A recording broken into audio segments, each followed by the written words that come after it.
One of the linchpins that hold the Christian faith or Christian story together is the resurrection, precisely the Easter event, the rising of Christ from the dead. Now, if you disprove this one event in history, you will bring the whole of Christian faith crumbling down like a deck of cards. Let's quickly look at few plausible ways to do this.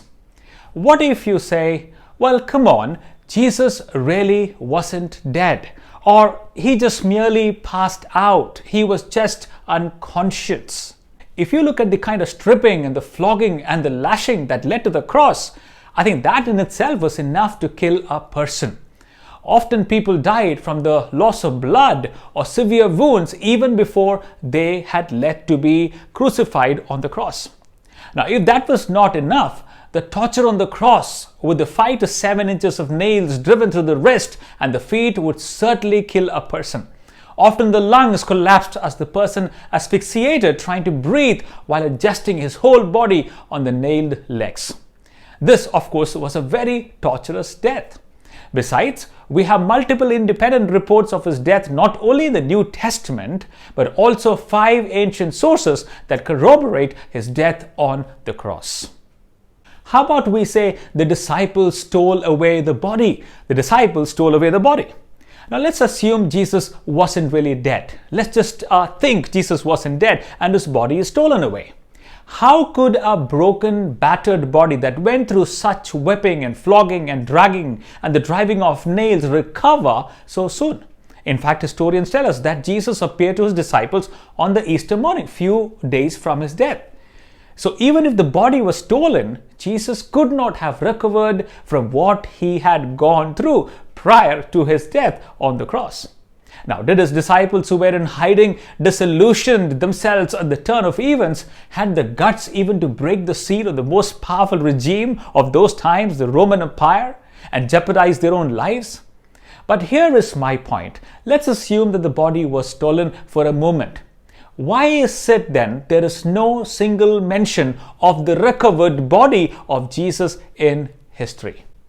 You see, all that was required from the authorities of those times was to produce the body and say, look guys, here is the stolen body, game over.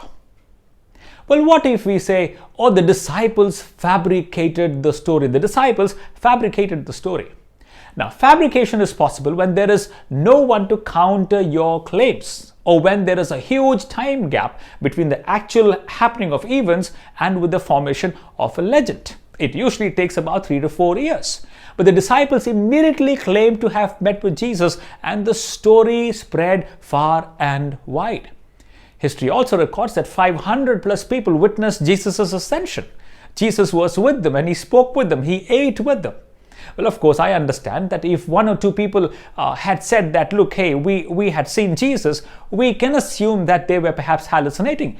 But is it possible that 500 people could be hallucinating at the same time? Not a possibility. What if one says, Bible alone records the resurrection of Jesus, so it is rather very subjective? Well, that's not the case either. Josephus, the Jewish historian, talks about the resurrection of Jesus. Pliny, Mar Bar Serapion, Tacitus, the Roman historian, talks about it. And Lucian, he says Christus, the founder of the name, was put to death by Pontius Pilate during the reign of Tiberius. So we not only have the scriptures corroborating the resurrection of Jesus, but also other outside events at the same time.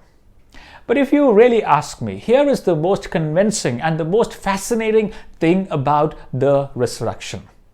As said earlier, the disciples of Jesus were cowards. They were rather frightened of being arrested. They were in hiding. Their Lord, the one whom they looked up to, was dead. They were absolutely in despair, and some had even started the journey back home to their old professions. Some had even picked up their nets. They were rather grossly disappointed. But it was the encounter with the risen Lord that changed this man 360 degrees. The cowards became the most courageous men and women of all the times. And this man on their shoulders carried the message of resurrection far and wide. Now hold on, not just that. All his disciples, except for one, got killed for believing in this man called as Jesus. Now tell me, who would die for a lie? Would you? But for truth, we can understand. So is the resurrection story a hoax, a concocted story? No, perhaps. It is rather the most remarkable fact of history. The Lord is risen, and indeed He is risen. And can I say, this resurrected Christ has changed the lives of so many people, and He has changed my life too, and He can change your life too. For Jesus said, I am the resurrection and the life. Whoever believes in me will live even though he dies. So can I take this moment to wish each one of you there happy Resurrection Sunday, and God bless you.